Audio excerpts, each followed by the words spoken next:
Bonjour et bienvenue sur cette nouvelle vidéo.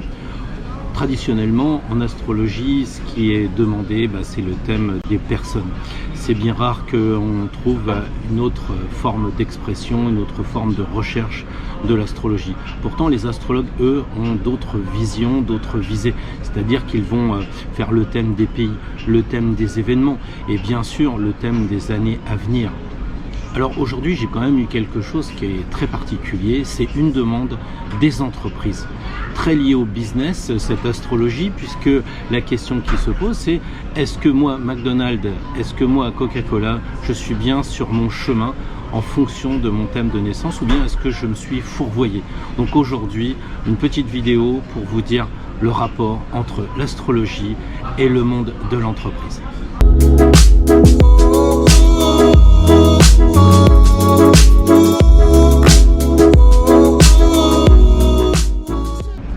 Alors McDonald's, tu es né le 15 avril 1955, ce qui fait de toi un bélier. À la limite, on n'a pas besoin de l'astrologie puisque on sait que tout est rouge et que cela rappelle forcément Mars, le maître du bélier, la planète de couleur rouge. Alors tout est rouge, tout est très vivant, très vif. Et ça domine. En même temps, on pourrait presque aller plus loin en disant où est le bélier dans le McDonald's? Si tu veux, tu pourrais presque le voir carrément dans le signe. Mais là, peut-être que j'exagère un peu. Encore que pour moi, tout est symbole. Et je note qu'il n'y a souvent pas de hasard dans les couleurs, le choix des formes des logos et bien d'autres choses. Alors, en tant que premier signe, le bélier veut toujours prendre la tête. Et c'est ce que tu fais. Je crois qu'il y a 70 millions de repas qui sont vendus tous les jours et tu domines effectivement la matière. Comme beaucoup de béliers, tu aimes t'amuser et tu veux être aimé. Et je crois que c'est ce que beaucoup de gens font. Ils viennent au McDonald's pour se détendre. Je ne te parle pas de ce que l'on mange, je te parle effectivement de l'ambiance. Alors comme tout bélier, tu aimes bien être vu et je crois que tu t'es imposé avec tout ça, ces repas effectivement sirupeux, ces repas sucrés, ces repas salés. Il y a vraiment beaucoup d'originalité dans tes menus et c'est pour cela qu'on vient te voir aussi. Je regarde rapidement ton thème, ton Mars est en Gémeaux puisque c'est le maître de ton signe et le maître il est en Gémeaux. Et qu'est-ce que c'est que les Gémeaux pour toi? C'est tout simplement les enfants, les adolescents. Et c'est vrai que tu leur dis venez ici comme vous êtes. Et les enfants, on peut les retrouver aussi aidés par ce que tu fais avec les hôpitaux et bien entendu tous les endroits dédiés avec les aires de jeu, les aires pour les enfants. Donc tu aimes l'attention, tu aimes qu'on fasse attention à toi et je pense que tout ça, tu l'obtiens facilement. Alors, pourquoi tu n'irais pas plus loin et développe ta nourriture végétarienne? Sinon, tu deviendras juste un autre boomer. Voilà, mais tu es toujours en tête, continue ton chemin et sois courageux comme tous les béliers. Alors je regarde cette vitrine où effectivement il y a beaucoup de jouets chez McDonald's pour les enfants et ça me fait penser à la deuxième sollicitation que j'ai eue de Barbie. Figure-toi que Barbie est à peu près de ces années-là, elle est née le 9 mars 1959 et donc forcément du signe des poissons. Alors j'ai envie de te dire avant toute chose ma chère Barbie que pour tes 60 ans je donnerais n'importe quoi pour avoir la même plastique, la même beauté que tu peux avoir encore malgré ton âge. Alors le soleil en poisson, ça veut dire que tu as de l'imagination à revendre, que le monde de l'imaginaire pour toi est extrêmement forte. C'est pour ça que tu as véritablement fait partager des mondes incroyables depuis que tu es arrivé sur cette terre. Mais il y a un souci, c'est qu'à un moment tu es avec Kent, à un moment tu es avec Blaine, mais qu'est-ce que c'est que ce bazar? Alors il faut un peu creuser, je pense, dans ton thème que je suis en train de regarder et je vois que ta Vénus a un sacré rapport avec Mars. Mars et Vénus, tu te doutes, sans faire d'astrologie, qu'il y a un rapport très étroit avec l'amour. Effectivement, c'est une position qui fait que tu tombes très facilement amoureux et en moins d'une seconde, ça y est, ça va être le coup de foudre. Alors c'est pour ça que tu as eu ces histoires avec Kent, avec Blaine et tu vois, avec l'astrologie, on peut expliquer beaucoup de choses. Alors, dans ton thème, ce qui est un peu surprenant, c'est que la Lune et le Soleil se touchent. En astrologie, on appelle ça une conjonction.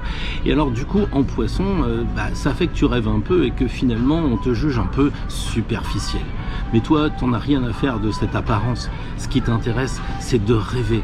Et c'est pour ça peut-être que tu as été directement astronaute en 1965, soit 4 ans avant que Neil Armstrong marche sur la Lune. Donc tu vois, c'est assez extraordinaire de se dire que le thème te permet d'aller plus loin que le monde réel. Alors, tu as été aussi, toujours dans l'imagination, la première femme à faire campagne pour la présidence des États-Unis, bien avant les êtres humains. Et l'an dernier, à 59 ans, tu t'es lancé dans une nouvelle carrière d'ingénieur en robotique. Alors j'ai envie de dire, oui, t'es sur ton chemin, puis surtout change pas, fais-nous rêver, continue à nous faire découvrir d'autres mondes dignes du signe des Poissons. Alors on peut pas être chez McDonald's et puis oublier de parler de Coca-Cola. Bien entendu, comme en astrologie, on n'est pas dans le jugement. Je suis pas ici pour porter un regard précis sur ce que l'on mange, ce que l'on y boit. Les gens sont libres de venir et cela fonctionne comme ça. Et en astrologie de consultation, c'est pareil. Si une personne a des soucis, on va pas tout de suite la critiquer. Bien au contraire, on va l'aider. Et c'est ce que je voudrais faire avec Coca-Cola. Coca-Cola, ça remonte beaucoup plus loin. Figure-toi qu'il est né à Atlanta le 29 janvier 1891. Donc Coca-Cola, eh bien, il est du signe du Verseau. Alors tu me diras, c'est quand même assez surprenant pour un distributeur de boissons d'être né en Verseau. Alors le jeu de mots, je le fais parce que je voudrais vraiment qu'une fois pour toutes, on comprenne que le Verseau n'est pas un signe d'eau, mais un signe d'air. Ce sont des espèces d'ondes. C'est pour ça que le Verseau ne peut pas être assimilé à un signe d'eau, mais plutôt quelque chose d'extra sensible, quelque chose qui va aller vers l'avant, vers le futur. Et en ce sens, Coca-Cola, tu as été vraiment très en avance sur ton temps. Tu as passé toutes ces années, tous ces siècles à survivre avec des créations toujours originales. Bien sûr, tu t'es associé avec les restaurants. Bien sûr, on a vu des bouteilles dans les restaurants que tu proposais gratuitement, on va dire. Mais aussi, regarde la forme de ces bouteilles. Elles sont vraiment originales, elles ont traversé le temps. Et le temps, ça nous fait penser à Saturne, le maître du Verseau. Tu peux regarder aussi ce logo avec cette écriture, cette police comme on dit, qui est vraiment entrée dans l'inconscient collectif. Tu as dépassé les États-Unis en 1892, tu es devenu planétaire grâce à ta vision intergalactique de Verseau. Alors, si on regarde aussi ton thème, tu fais partie de cette époque, puisque ce sont des planètes de génération. Toute cette époque a été marquée par Pluton, la planète qui touchait Neptune en Gémeaux. Alors, elles sont reliées, ces deux planètes, à ta Lune et à ton Soleil, ce qui fait que ce lien mérite quand même que je te fournisse quelques explications. Alors, Neptune, c'est quoi? Neptune, tu vois, c'est l'idéal, c'est l'inaccessible étoile. Et toi, en tant que Coca-Cola, tu rêves de l'impossible. Et c'est ce qui t'a permis d'être toujours au-delà de la réalité. Mais le problème pour toi, Coca-Cola, c'est que tu n'es jamais satisfait. C'est toujours compliqué pour toi parce que tu as toujours cette impression de ne pas arriver au but. Et ça s'aggrave avec ce fameux Pluton qui touche justement ton Neptune. Et Pluton, c'est quoi? C'est le contrôle. Tu veux tout contrôler. Tu veux le pouvoir. Tu veux toujours être là où il faut pas. C'est typique de Pluton. Et du coup, toi, tu es toujours sur la réserve, sur le qui-vive. Ce qui fait que Coca-Cola, tu es quand même un personnage un peu anxieux. Et toute ta vie, tu vas avoir cette idée-là de vouloir contrôler et cette anxiété sera quasi permanente en toi. Et là, tu es le partenaire officiel des Jeux Olympiques, si j'ai bien vu. Et moi, j'ai envie de te dire, repose-toi un peu. Tu vois, c'est le conseil de l'astrologue, repose-toi un peu, lâche un peu le contrôle, lâche un peu de l'imaginaire, les affaires tournent maintenant, ça vaut mieux que tu te reposes un peu parce que je crois que tu pourrais en avoir vraiment besoin. Ah, je vois des gens rentrer et ça me fait penser à cette demande de l'entreprise espagnole Zara qui m'a demandé elle aussi si son thème était bien vécu, si son chemin correspondait bien à ce qui était prévu pour elle. J'avais envie de lui répondre à Zara, tu sais, c'est comme toute entreprise, comme tout être humain, tu as ton libre arbitre. Et puis quelquefois, l'astrologue peut pas forcément voir tout ce qu'il y a dans un thème, il peut aussi se tromper. On est dans de l'humain, on n'est pas dans des mathématiques. Alors Zara, tu sais, tu es née, si je regarde bien ton thème, à La Corogne, en Espagne, le 24 mai 1974. Alors, ça fait de toi, tu le sais, un Gémeaux. Et c'est pour ça que tu as souvent tendance à voir les choses en double et les choses en tant qu'adolescent. Pourquoi tu les vois en double? Il suffit de regarder ton logo. Tu vois, il n'y a jamais rien d'anodin. Le logo, il est noir et blanc. Et c'est un peu ce que j'ai envie de te dire. Attention aux Gémeaux, on cherche toujours l'autre, le complément, et c'est jamais noir, c'est jamais blanc. Il existe aussi le gris clair et le gris foncé. Alors, ton style démontre aussi une grande curiosité. Autre caractéristique des Gémeaux. Tu vois, tu as le côté bon chic, bon genre le jour. Et puis la nuit, tu es plutôt assez pointu. Et puis alors, entre les deux, tu es toujours super coloré comme les ados, quelque chose d'assez jeune. Alors, en tant que Gémeaux, tu veux aller vite aussi, tu es toujours pressé, et ce qui fait que tu es une entreprise extrêmement dynamique. Et je crois que je ne suis pas un grand connaisseur de la mode, mais tu es vraiment en phase avec ton thème. Alors, peut-être qu'il y a un problème quand même par rapport à ta mission, c'est l'aspect visionnaire. Je crois que tu manques un petit peu d'ouverture. Pourquoi? Parce que ta planète Mars, qui correspond donc à l'énergie, on l'a dit tout à l'heure, elle est en Cancer. Et alors en Cancer, ta planète Mars, c'est lui dire, bon, on aime bien le confort, on aime bien la sécurité. Alors même si tu pars dans des millions de directions, tu as toujours cette idée-là d'être assez indécise. Et ça, c'est un petit peu ennuyeux. Maintenant, tu as aussi cette tendance de tout essayer pour faire plaisir à tout le monde, parce que tu aimes tout le monde et tu voudrais plaire à tout le monde. Mais tu sais que ça aussi, c'est pas possible. Alors, réalise un petit peu qu'il faut peut-être aller un peu moins loin dans cet éparpillement. Et puis, je pense que ça va le faire. C'est juste la crise de l'ado, la crise des Gémeaux. Ça va s'arranger, je suis sûr. Tu vas mûrir avec le temps.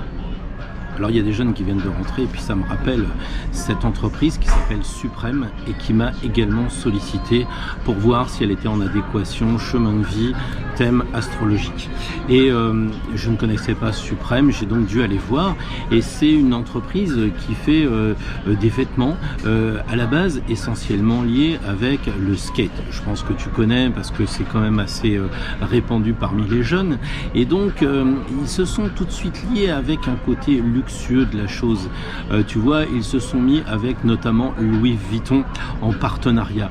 Et alors, cette beauté associée à ce qui est de la mode de la rue, eh bien, ça donnait le mot streetwear. Donc, je ne suis pas surpris que tu sois natif du signe du Taureau, puisque tu es né le 4 mai 1994 à New York. Évidemment, il y a le skate, mais on voit tout de suite que c'est pas du tout comme ton copain le Bélier de la vitesse. Toi, ce qui t'intéresse, c'est de faire des belles figures, et c'est encore du beau. Tu vois, on est dans cette optique Taureau-Vénus, la planète de ton signe, qui veut quelque chose de joli et un style surtout pas agressif. Pourtant, il y a une chose qui m'a attiré dans ton thème, c'est la planète Jupiter, qui est dans le signe des Scorpions. Alors, Jupiter, c'est tout ce qui est lié à l'étranger. Tu vois, l'astro, c'est simple. Et les Scorpions, c'est tout ce qui se transforme, qui meurt, qui renaît, qui se transforme. Alors, qu'est-ce que ça donne? Eh bien, ça nous donne qu'on a une entreprise qui va s'ouvrir vers l'étranger et qui va se transformer dans des domaines hyper variés. Tu vas trouver Suprême dans des flippers, dans des motos, dans des trottinettes aujourd'hui, dans des kayaks et même des haches. Tu vois, ou des briques encore. Donc c'est incroyable cette idée d'ouverture, de mourir à son unique but primaire de faire des vêtements de skate pour aller faire des briques ou des kayaks. C'est assez extraordinaire. Moi j'ai envie de dire, continue à te transformer, continue aussi par là même à rayonner et à transformer la vie des gens. C'est pas mal, Suprême. Moi je pense que tu es sur les rails. cette odeur de parfum qui prime sur le Big Mac, et j'ai envie de dire, ça me rappelle tout à fait la demande de Dior de vérifier si elle a bien choisi sa voie, si c'est sa vocation. Est-ce que le business correspond bien à ce qui était inscrit dans son thème? Alors son thème, elle est née le 16 décembre 16-12 1946, bien entendu à Paris. Alors, si on regarde le thème, qu'est-ce qu'on voit? On voit qu'on a le soleil en Sagittaire et puis la lune en Balance. Et j'ai l'impression que ça fait deux miroirs. Deux miroirs étaient vraiment très occupés, Dior, à te regarder en permanence. Pour toi, c'est une sorte d'auto-obsession de te regarder. Peut-être, ça te rappelle un conte de fées. Tu vois, tu te demandes toujours si tu es la plus belle. Et je pense que, du coup, ça implique que tu auras toujours envie d'aimer les gens et tu auras envie qu'on t'aime de façon subtile, avec ce parfum. Alors je vois que tu as Vénus en Scorpion, et Vénus c'est la subtilité, mais en Scorpion c'est la sensualité, et j'ai vraiment ce sentiment que ce mélange est assez détonnant.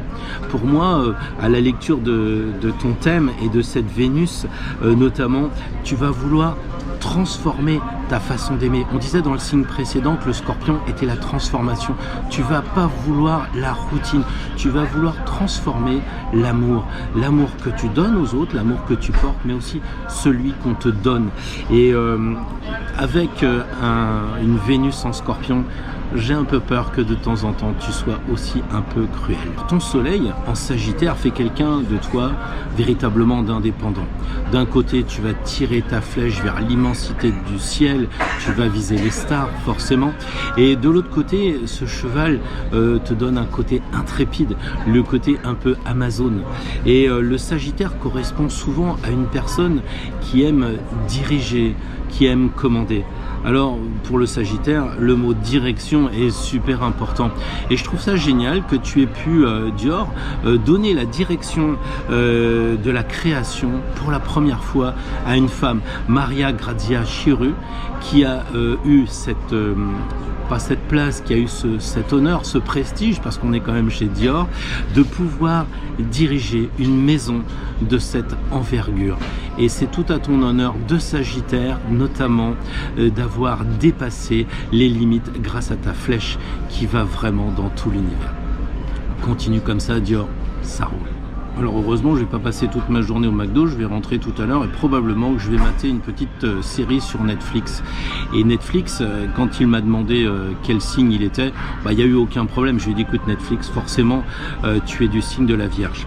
Alors il m'a dit, ça veut dire quoi concrètement la Vierge? La Vierge c'est septembre, parce que tu es né le 29 août 1997, donc tu es septembre et fin août, le mois de la Vierge. Et qu'est-ce qu'on y fait? Eh bien, on fait les vendanges, on fait les récoltes. Et qui dit récolte dit comptabilité des grains de blé. Est-ce qu'on les mange? Est-ce qu'on les donne aux animaux? Est-ce qu'on les ressème?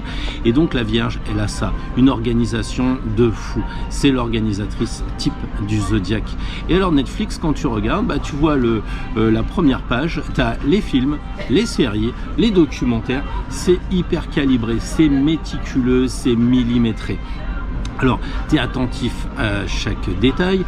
Dans les épisodes, tu dois avoir le 1, le 2, le 3, les saisons, tout est hyper organisé. On s'y retrouve très bien.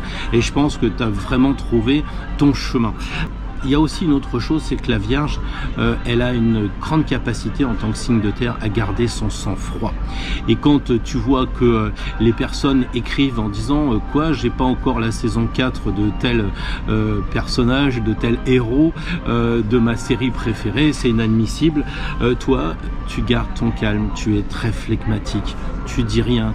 Tu travailles inlassablement, et si les gens font pas l'affaire, tu es capable de supprimer une série parce qu'il y a des problèmes. Ton Mars, il est en Scorpion, c'est-à-dire chez lui, et ça te donne une capacité, Netflix, à être assez puissant, à être assez passionné et avec un brin stratège. Si tu connais pas l'astrologie, je vais regarder un petit peu tes personnages et je vais te dire, Mars en Scorpion, c'est un peu comme si tu étais El Professor. Tu vois, dans la Casa del Papel, c'est ça en fait que tu sais faire. Tu sais calculer, tu as des stratégies. Alors moi j'ai envie de te dire, apprends à relâcher la pression et prends un peu soin de toi. Un épisode c'est bien, 8 épisodes d'affilée jusqu'au petit matin, ça fait beaucoup. Quelquefois 8, 9, 10 saisons, c'est pas des fois un peu too much? Alors rentrer chez soi, ça sous-entend aussi quand tu as des enfants, quelquefois la nuit tu te lèves pour voir si le petit va bien et qu'est-ce que tu t'aperçois? Que tu as mal aux pieds parce que tu viens de marcher sur des Lego. Et évidemment, quand Lego m'a suggéré une étude astro-business, je me suis dit c'est quand même incroyable. C'est incroyable parce que parler de Lego, c'est aussi parler de Lego. Et alors donc c'est parler du lion. Et par un pur hasard, eh ben Lego, tu es né le 10 août 1932. Tu es né au Danemark, à Billund. J'espère que je prononce bien, mais peu importe, tu es bien du signe du lion. Alors, ça veut dire quoi? Que tu es hyper créatif.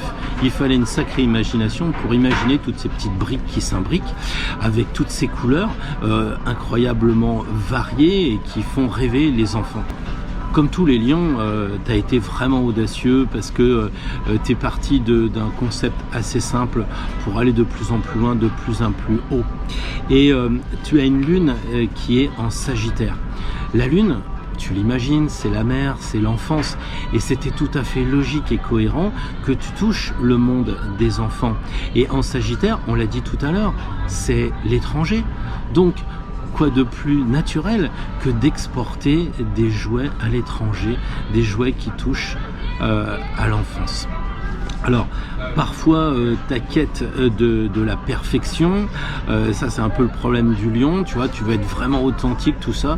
Je pense que de temps en temps, ça finit par être un peu soporifique, toutes tes briques. Alors j'ai envie de dire, bah lâche un peu et puis prends un peu de recul en tant que lion. C'est bien joli de rayonner dans le monde, tout le monde connaît les Lego maintenant, mais peut-être que tu pourrais aller vers d'autres chemins, comme nous l'avons vu pour d'autres entreprises et comme nous allons le voir pour d'autres entreprises très particulière. Alors quand je te disais, mon cher ami Lego, qu'il y avait des entreprises qui s'ouvraient plus que sur leur domaine unique, eh bien je pense à Nintendo. Puisqu'on est à la maison, eh bien prenons les manettes. Et pourquoi je te dis ça? Pourquoi il y a une ouverture chez Nintendo? Parce que aussi incroyable que ça va te paraître, la date de naissance de Nintendo, pour monter le thème, m'a complètement déconcentré, m'a complètement surprise. Nintendo est né le 23 septembre 1889.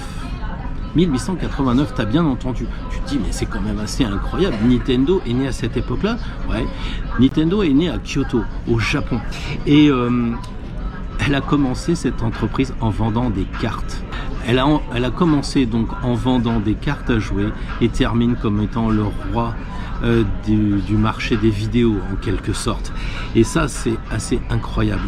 Donc avec ce signe natal de la balance, puisque 23 septembre c'est le début du signe de la balance, et ben tu as toujours voulu être équitable. Quand tu as fait des jeux, tout le monde était égaux. Il n'y avait pas vraiment d'embrouille et ça te tenait à cœur. Mais j'ai quand même regardé un peu. Celui qui est le premier à la route arc-en-ciel reçoit le Mario Kart. Ça te parle ça? Sauf dans Mario Kart. Parce que le premier sur la route arc-en-ciel, il reçoit une carapace bleue et termine le dernier. Alors, je sais que tout n'est pas parfait, que la balance, tu hésites un petit peu. Bah là, tu n'as aucune hésitation. Il faudrait me rectifier ça. Il faudrait que ce soit plus juste. Par ailleurs, tu as Jupiter en Sagittaire. Jupiter, le dieu des dieux dans le monde de l'aventure, chez lui, en Sagittaire, qu'est-ce que ça peut donner? Bah, ça peut donner cette extraordinaire ouverture qui t'a fait quitter Kyoto pour investir le monde entier. C'est quand même assez incroyable.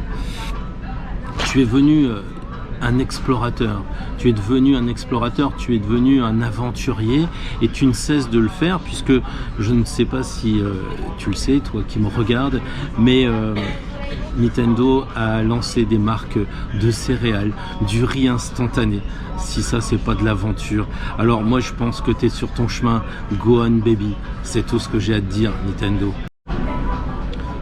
Alors c'est pas le tout de s'amuser avec les vidéos, de regarder des séries, il faut aussi penser un peu à travailler, à nettoyer la maison et évidemment tu te doutes que j'ai envie de te parler de Dyson, les aspirateurs. Les aspirateurs, ils sont nés le 8 juillet 1991 en Grande-Bretagne à Wiltshire et je suis assez surpris de noter que cette entreprise n'est pas du signe de la Vierge qui aime beaucoup la propreté, mais beaucoup plus dans le signe du cancer. Alors oui, c'est surprenant d'apprendre que Dyson est un signe d'eau, mais on sait que tu es aérien, mais en même temps, tu travailles pour la famille. Et le cancer, c'est ça. C'est le foyer, la maison, le cancer, le cocooning. Et ça te donne ce côté doux, serviable envers la famille. Tu es un petit peu aux ordres pour amener la propreté dans ce monde des enfants, des parents et de ce bien-être familial. Alors, tu fais ton maximum pour purifier l'air, tu fais ton maximum pour remettre de l'ordre dans le désordre, mais je vais peut-être te paraître un petit peu rude. Je trouve quand même que quelquefois la poursuite de la perfection te rend quand même assez ennuyeux. Et je sais que tu l'es pas, parce que derrière ton aluminium brossé, eh bien se cache, je suis en train de le regarder, une Vénus en lion. Vénus en lion, c'est que tu es en quête d'émotion, tu es quand même en quête d'amour.